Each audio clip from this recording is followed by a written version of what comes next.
And good evening and welcome to Julie Hall Designs. One moment while I just make sure that I can see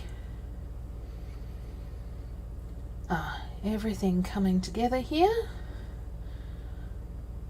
Okay, how is everybody going this evening? Okay, that means I can now do... Okay, good evening, how are we going? As always, my name is Julie Hall. Sorry, I'm just getting a little bit of reverb there. Let me just make sure. Yep, that's all turned off, so all good. Okay, how are we doing this evening? As I said, my name is Julie Hall. I'm happy to be here with you tonight. Whilst we are going to look at how to create and embroider a no-sew felt basket. And good evening, Denise. Thank you for joining us. So I have already cut out my large basket just so that you don't watch me cutting out 90 centimeters of fabric. But out of the leftovers, and the way that I'm going to show you exactly how I've measured this up, out of my leftovers, I have made a little mini version because it is such a good way to show exactly how to do this. And I love this project just because I love a good felt basket. A couple of years ago, I found these at Kmart, I think. And I know I bought them out of everything they had. And loved them for my office, right up until the kids started stealing them. And now Camo has one in his room. Emma's taken one. Edward's got a couple of ones for different bits and pieces. So what I've done is I've come through and I've made a little thread catcher out of that because it sits through flat. And we've got Trish Callum, good evening.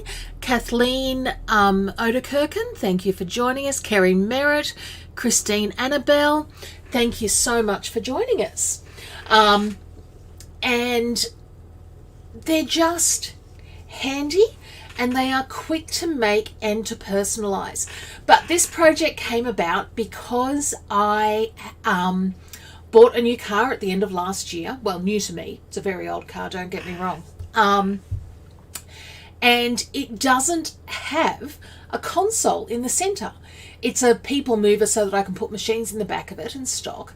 And I needed something that could take the box of tissues, the this, the that, the packet of Panadol, the whatevers. So I made myself a felt box, and I, of course, then put the car designs on it. So as I'm saying that I'm going to be doing this week, Grace comes up to me. Oh, well, I need one to hold all of my knitting supplies. I'm trying to clean up and organise my room. Hence, the free design and what we are going to stitch tonight. But what I want to start out with is and excuse me while I just grab that. What I want to start out with is exactly how I create the sizing and the template for how to do this. So let's come over to the... Okay. And I'll just move that a little bit. That's better. And so think scale. You can have your box any size you want. Edward wants me to make him one for his car on the weekend, and he wants it to be something that he can put a couple of bags of shopping in. So we're going to go rather rectangular in size. When I've done, and let me just grab this one. So the size that I am looking at embroidering tonight is a 12-inch or 30 by 30 centimetre.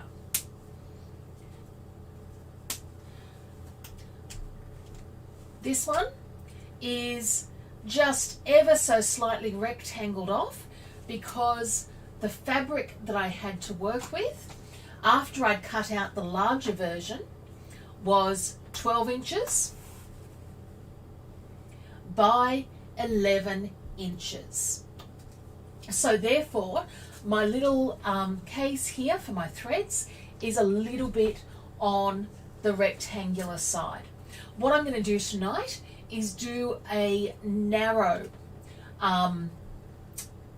case. So you want to start off with an idea of what you want your center piece to be. So for the large one, I wanted 30 by 30 centimeters, or 12 by 12 inches. So I needed this piece to be 30 centimeters, this piece to be 30, so that's 60 centimeters, and this piece to be 30. Because I wanted it square, that's why these pieces are 30, and that fits into my cubes. So I've gone for the square size. So start off with knowing what your base measurement is that you want and how tall you want that to be. Because I'm trying to use up this gorgeous square, I'm going to do a narrow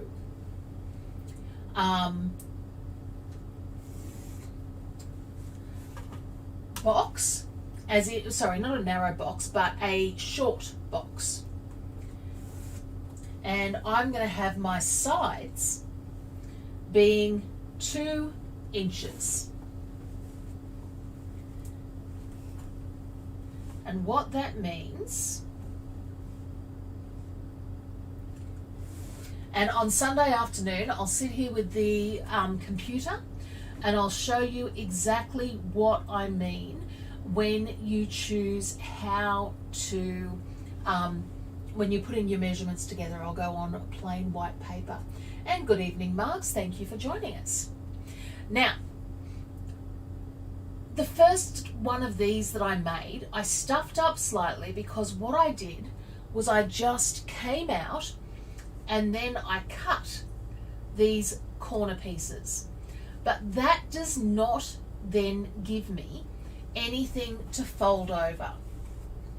So instead, I'm going to, on the smaller boxes, I make a 1/2 inch or about a 1 centimeter tab. And I'll just make that on this side as well. And you only need to do this on the top and bottom, whatever you deign the top and bottom of your project to be.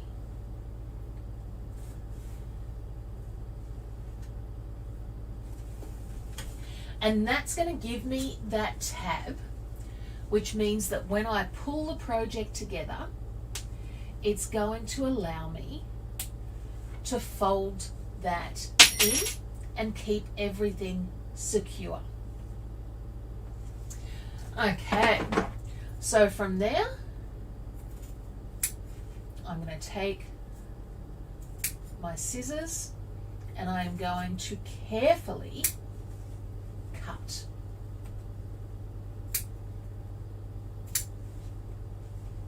Now, you can see how thick my felt is. You do not want to use that really flimsy felt that you can get, which, you know, is gorgeous stuff for what it is, but not for this project. You need that really thick, minimum 3mm felt. And the reason that I come and cut that notch in, as I'm doing here, is because we need to be able to fold. And because of the thickness, we can get a much better fold when we've just got that little bit of a join there of space there at the bottom.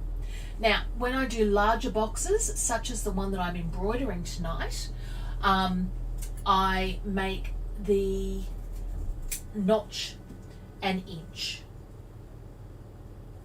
or about 2.5 centimeters.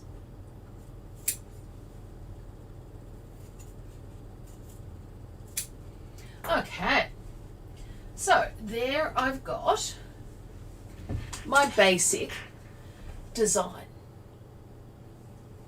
and from there we can then fold, and I can come along and use my cam snaps to put a snap closure on that. Now, if I get the piece that I'm working with tonight, and you can see how much larger that is. So this is the full 30 centimeter size box. I've used 3 cam snaps along the side. But what I made sure of when I was doing this was that, and I'm using the size 5 snaps, I really wanted to make sure that that was going to be strong enough to hold that.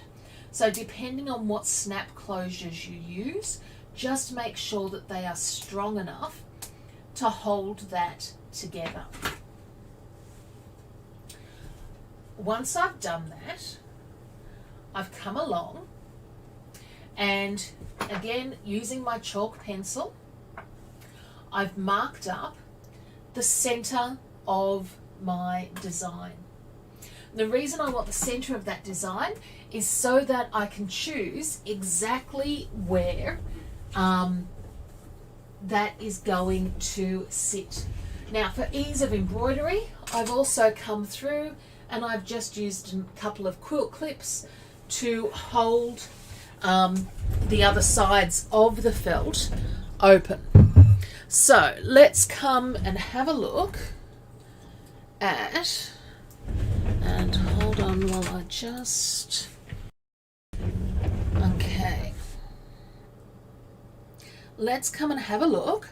So I have my Knit Happens design loaded up onto the screen, and I've got my 5x7 hoop.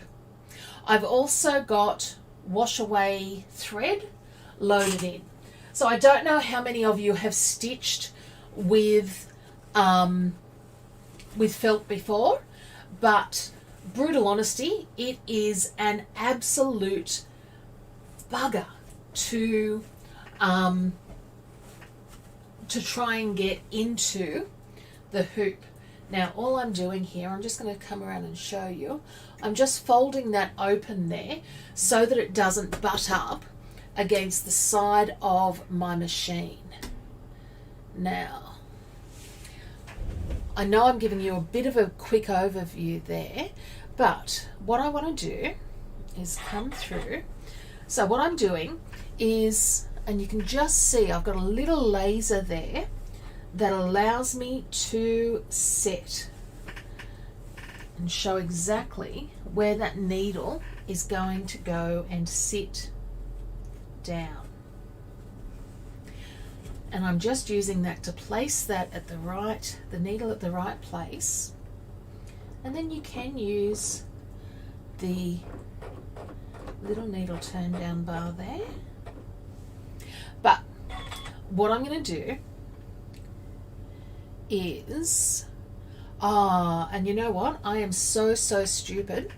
Before we do that, let's come back and come over to our software, because I have made one slight. Okay. The mistake that I've made is I've got my design up here beautifully. What I haven't bothered to put on it is the where are we, 5x7 is the tacking stitch. And because there is so much,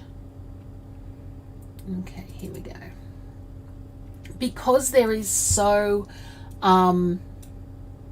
so many stitches in this. And what have we got? Hold on, and we'll just see. So I'm just going to drag this up to the top so that it's the first thing that stitches. Okay, so what have we got? 15,000 stitches. I just do need that extra stability of it going totally across. Once I've done that, I'm going to send it to the machine.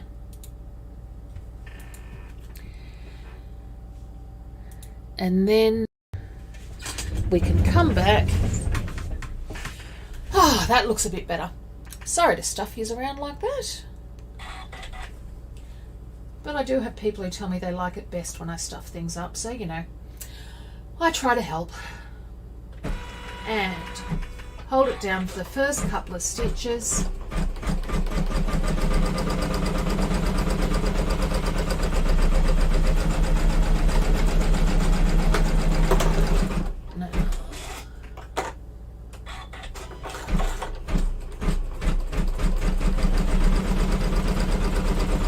And that was just my thread going a little cattywampus.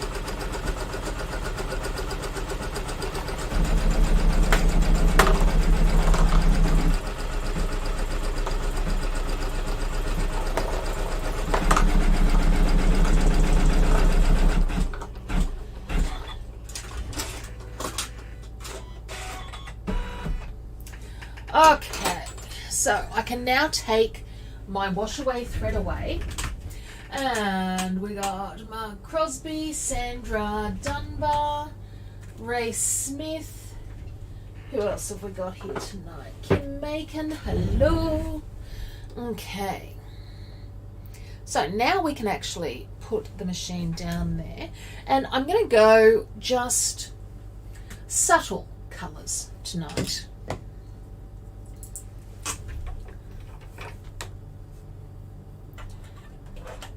And this is the design that's the free one in the Locked in Stitches group. And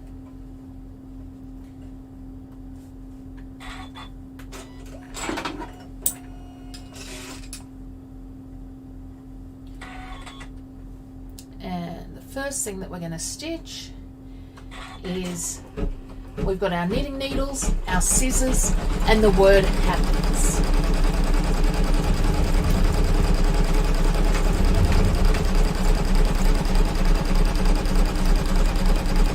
Okay. So, what is everybody up to this week? And Paula Bowie, I'm so daft, I can't remember who I've said sort of what to.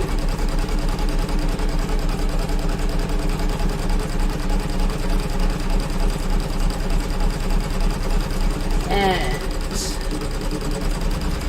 so this is just a nice, easygoing sort of a design. I mean, 15,000 in the world of stitching isn't that much. But I just liked the idea of just something that, you know, really does show her exactly what it's there for.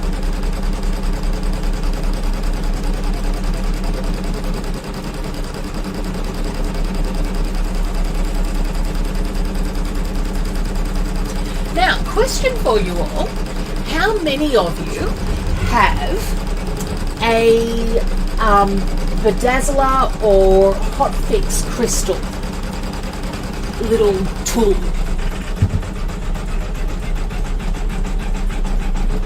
And there is a reason for my asking. If you're not sure what one is, let me grab mine out to show you.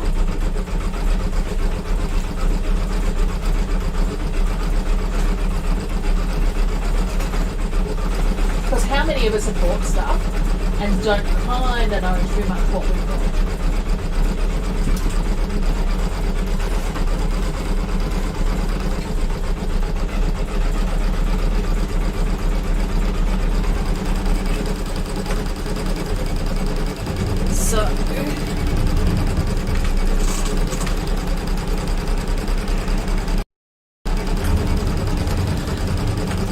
So this is what the hot fix this tool is. There's a little point there and it has different sizes depending on what colour and size crystals you're going to use. The reason I ask is just because I have been inspired by Princess Kate's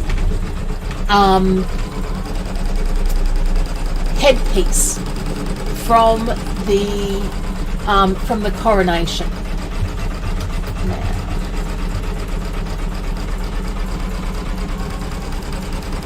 let me show you what I mean.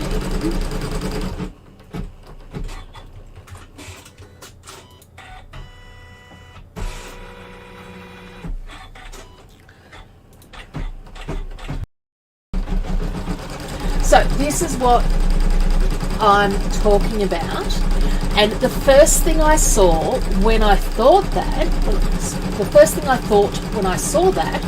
was, oh my God, we could make that.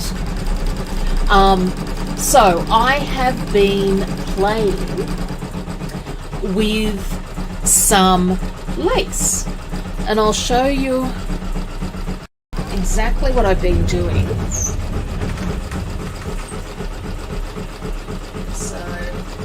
That was a little piece of lace that I just made this afternoon. And what I thought was how cute that would be with then some crystals on it onto a headband. So just something that I'm playing with.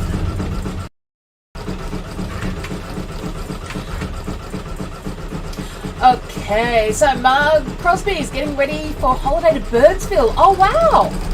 Congratulations. Lots of us have got one. Paula and Barbara and Sandra, Kim Macon. You have restraint there, Kim. That's wonderful. And yeah, it's one of those things that, you know, I bought and I just don't get as much use out of as I should.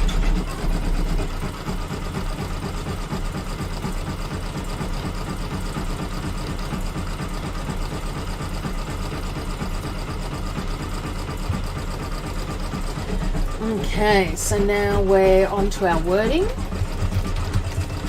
So how many of you have stitched with this really heavy, thick felt before?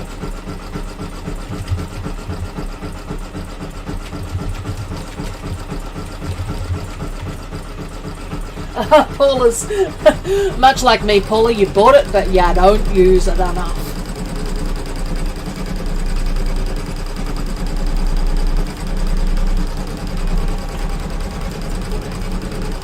And I love this felt because there is just so much you can do with it.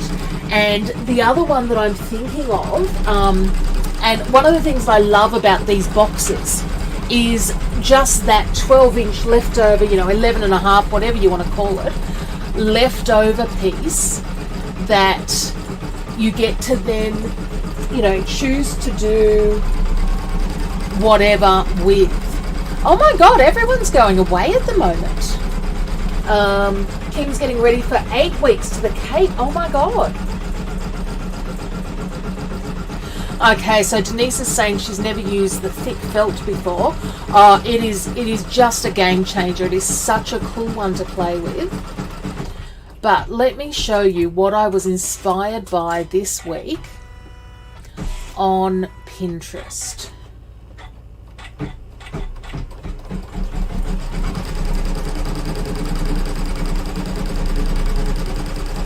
Or maybe I won't because I've lost wherever the damn thing was.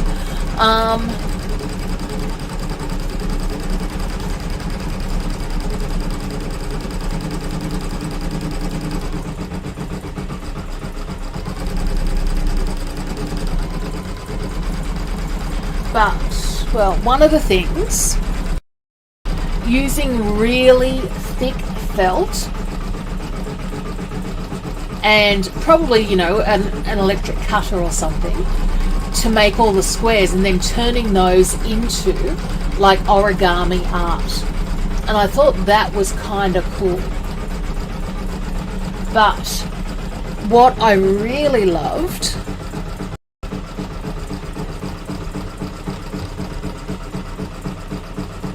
Denise is going to find hers as well. I love the fact that I'm not the only person. I was so excited. I've been doing been helping the girls apply for jobs, and it I had to find Emma's diagnosis for autism, and do you think I could do it? It was not easy. Okay, so this is the one that I kinda loved.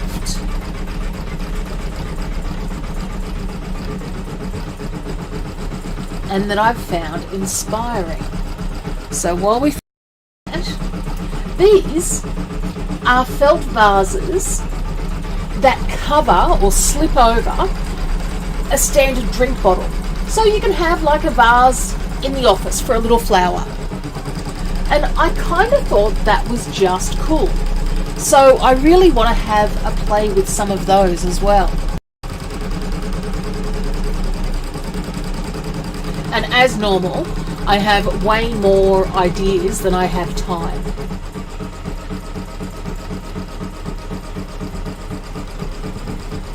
And the thick felt's what I've used to make the in the hoop device pouches that I'd teach around the shows.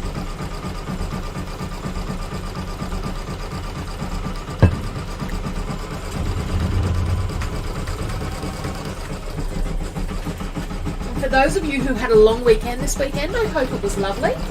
We were very blessed. I wasn't expecting it, but I got up on Saturday morning at the crack of 10 a.m.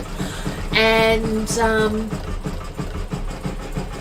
found a message from the niece who just got married back in April that she would that they were coming down to the art gallery. So her and new husband came down, which was great because it's the first time we've really spent time with him. Oh, and Kathy's asking what type of cotton.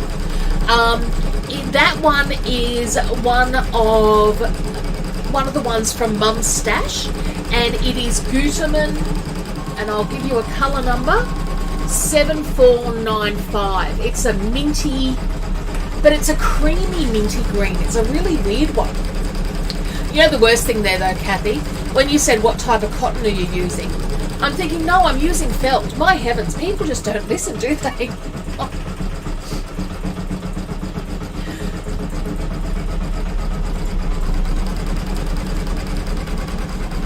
I've had a weird week this weekend sleep-wise. I am just not sleeping well. I was doing okay. I had trouble again after we'd gotten home, but then Cameron called me the other day because he's off house sitting at the moment. And Mum, can you make me a doctor's appointment? Not a problem. Comes out, they're going to run some tests, but they think he might have adult onset asthma. Not a problem at all. Don't mind that. Then at the same time, oh, look, your lymph nodes are up. I'd like you to go and get an ultrasound. And that one scares the crap out of me. I know that that's probably like 99% that everything will be fine, but that other 1% just... And I mean, I'm saying this to my father, and it's like, my God, Dad, this whole idea of, I'd prefer to be sick myself than have my kids sick. And he sits there, yeah, I know, I was thinking the same thing last year when I was doing my cancer stuff.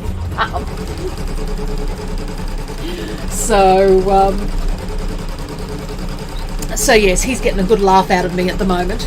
But so he's gone off and he's had his ultrasound this afternoon, and now I think next week he'll know his results. Now, just because I am a complete pain in the ass, I'm just going to get rid of that.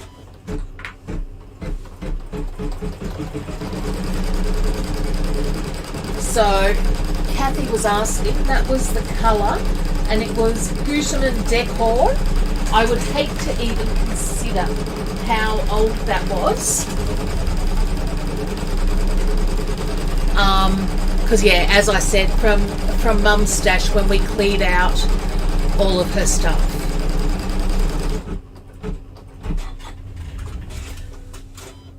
Oh, I kind of like how that ball of yarn looks. Okay.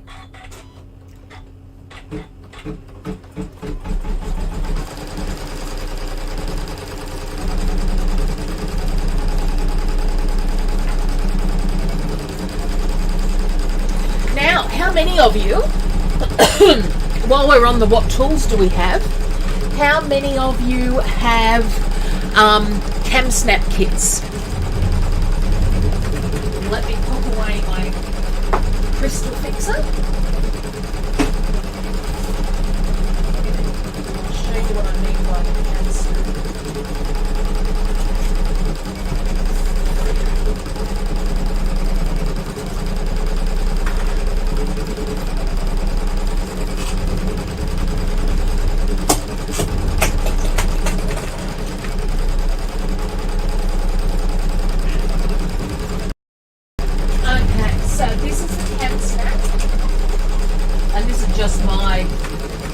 What I use myself. This will be what you know the most, otherwise you might have that pull down one. And basically you make a stabbing thing. I'll show you exactly how I do it. So on this one, I am only going to put one snap on each. So I'm going to come through, and that measurement is 1.5. So I just want to measure 3/4. No, that's not 1.5, it's 2. And this is where I always stuff it up, because it's 1.5 from there to there, but it's 2 all the way along. So, but I am still going to put it at 1.25. So if I make that mark, and then when you get your cam snaps, and I'm going to just again go blue, you need a male and a female. Now the joy when you get the kit is that they all come with everything included. But all I'm going to do is stab a hole in there, and then you put the cap. Now it doesn't particularly matter whether you use the male or the female on what side. The only trick is to make sure you use the opposite one on the opposite side. And the other trick that I have to do is just make sure that I put the back on so that they will actually do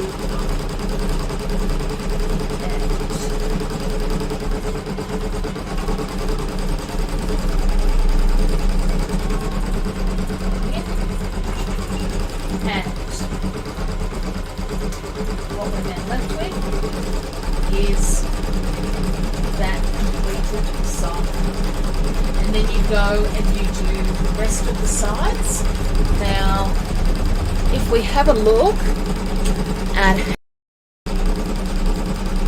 that's going at the moment. Oh, Kim's got the big snap one of those.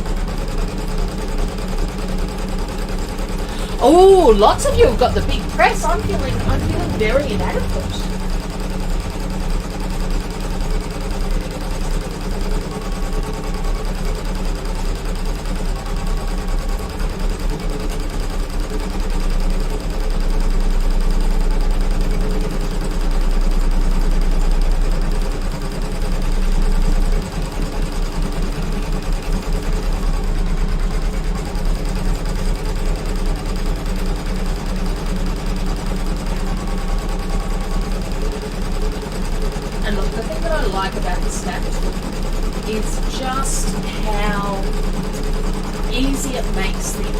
for then being able to move them around.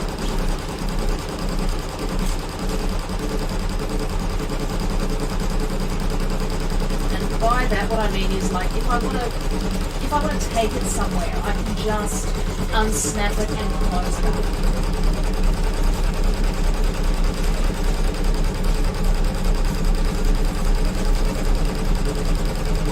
Now, when I first bought my snap closure jewelry, I actually got it so that I could put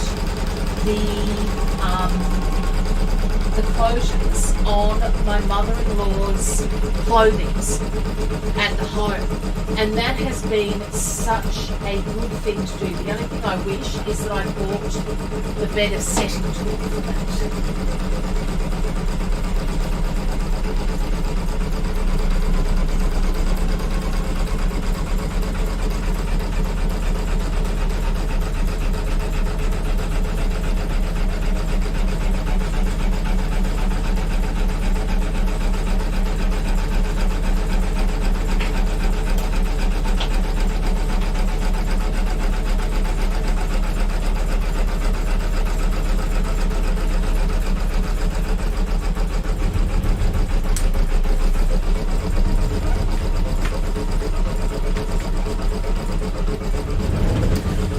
Like how much everybody's got all the toys and gadgets.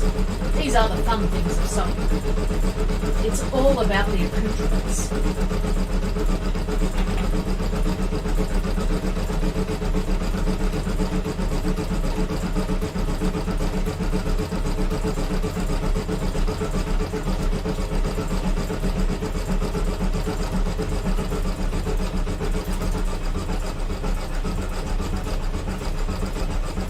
Michelle Reynolds is with us. Thank you for joining us, Michelle.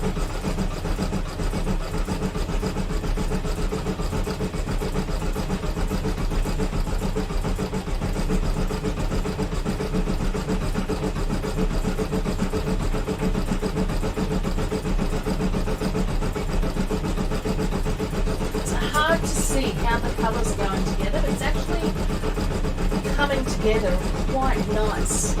The two pale colours. I was a little worried first to say it.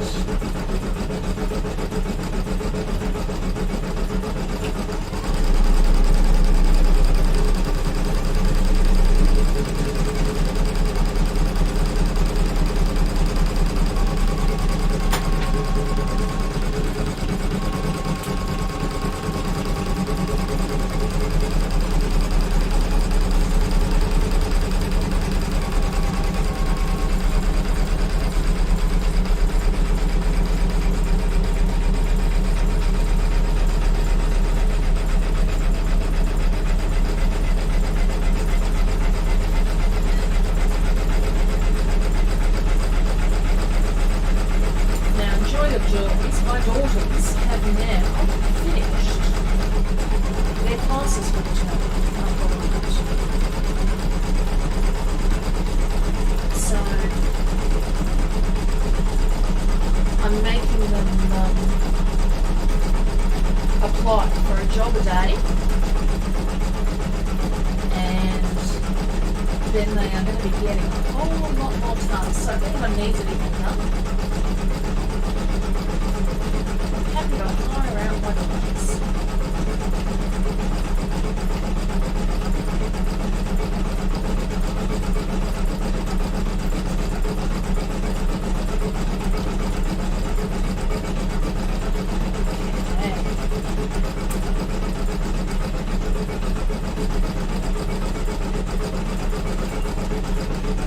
Now, this one still needs pressing, but you can see how great that's looking.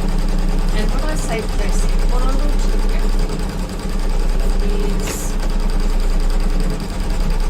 I'm just going to turn my heat press on, and I'm only turning it on to 2. Eleanor's asking, what needle are you using? Fantastic, Eleanor. You didn't miss because I didn't say. I am using just my standard 1175, but whatever you, quite honestly, whatever you have in there,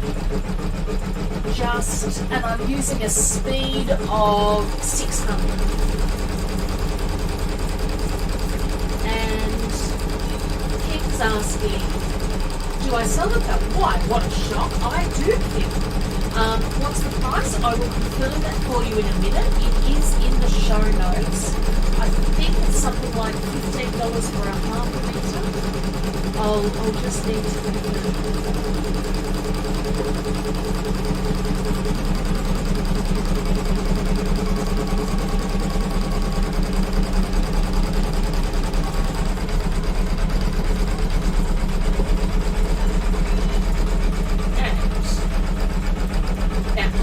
Quite honestly, I will sit that down, or I will lay that down tonight underneath the book, like that. Put your tongue out if you can't do it properly. So I'll pop that underneath the book, and that will then set it for sitting quite nice and square. Okay, let's come and check out the felt.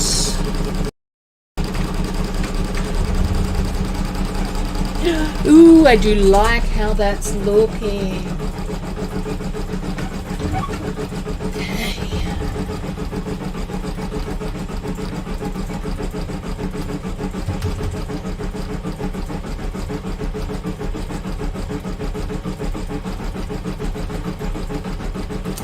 Okay, so if I look here on the website, it's a 3mm thick felt, and it's $15 for a half metre or 50 centimetre pre-cut.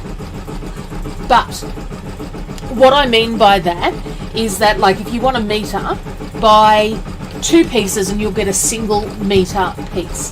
But I'm selling it in half metre lots, if that makes any sense.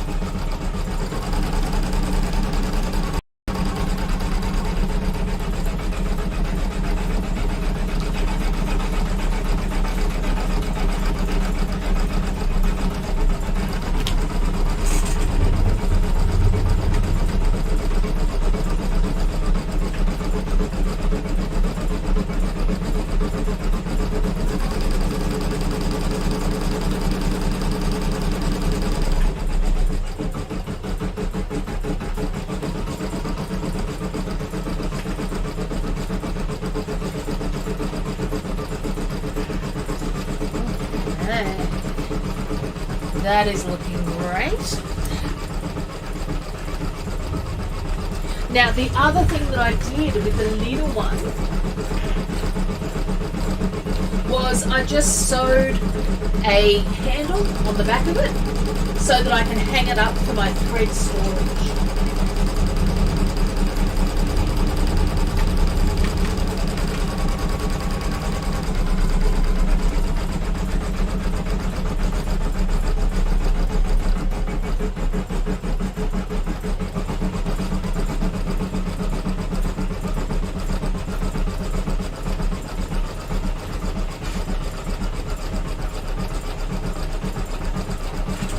Now, the reason it's imperative that if you are going to use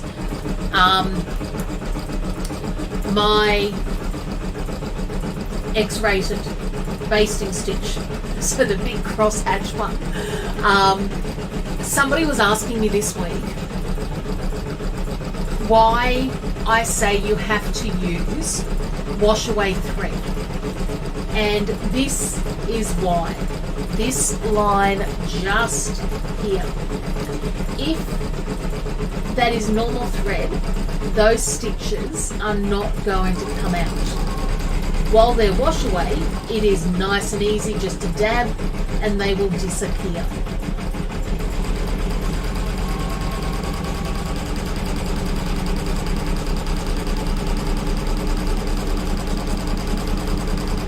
Now, if you don't have wash away thread, just use your normal basting stitch you might want to, I'm trying to think of how else I would secure something as heavy as felt, because I don't want to damage the or mark up the felt itself. So I'm not, maybe a little bit of tape on the back, a little bit of double-sided tape, but make sure it's out of the stitching area so that you do not get a gummed up needle.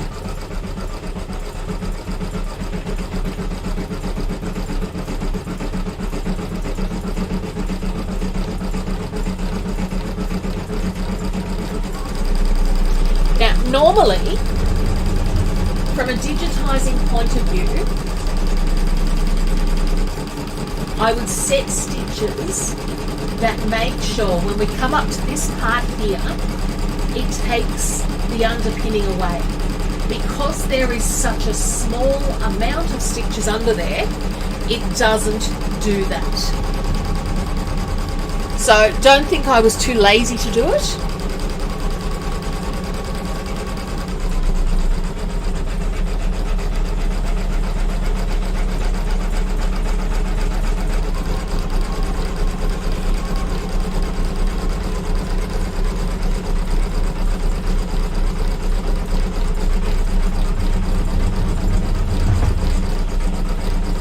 And that's still stitching beautifully over there. You can't tell that there's a second colour there.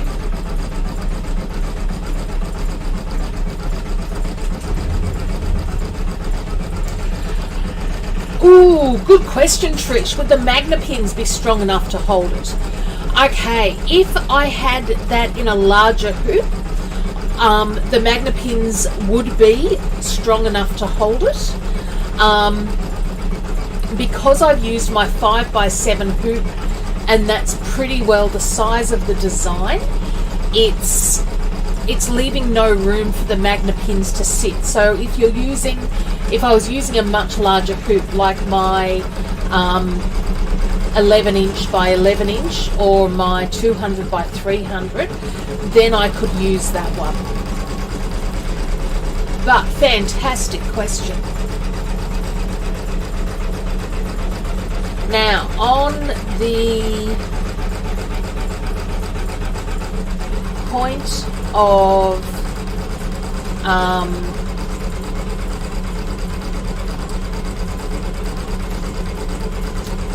magna pins, last week I was showing you how I was using them with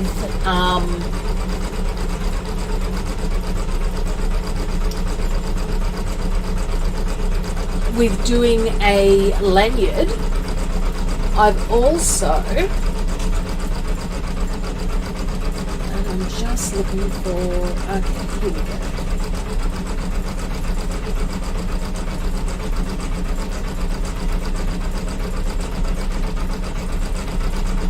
So I've been doing up a series of ideas on how you can use the pins.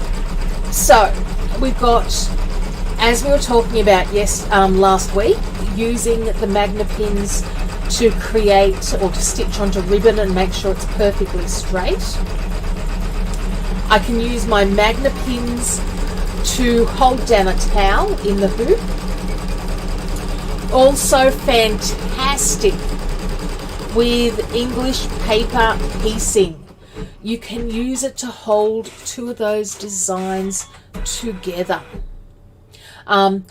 Brilliant for cutting out pattern pieces, and of course doing your setting up your hoops and setting designs in place without having to use pins as well.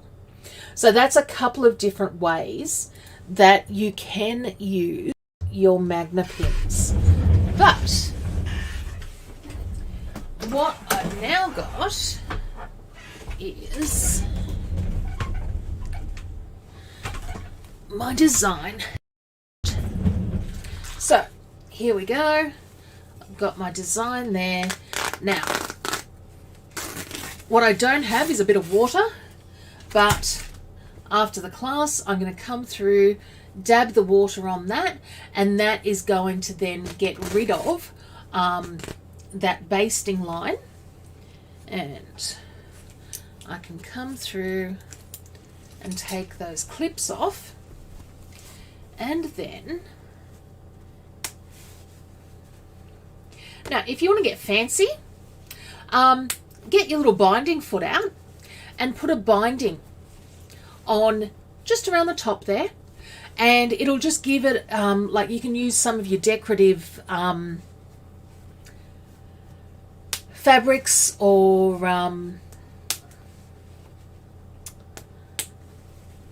you know, scraps that you might have around, and just another way to use some, you know, to create a little bit of interest with your stitching as well. But what we now have is a gorgeous box ready so that Gracie can go and clean up her room. What do we think? I love that. I think it's turned out beautifully. What have we got? Kerry's asking, why does your dissolvable thread keep breaking? Okay, Kerry, where do you live? My first thought would be that it was due to a little bit of moisture in the thread. Now, if that happens, and let me just grab some of my stash here.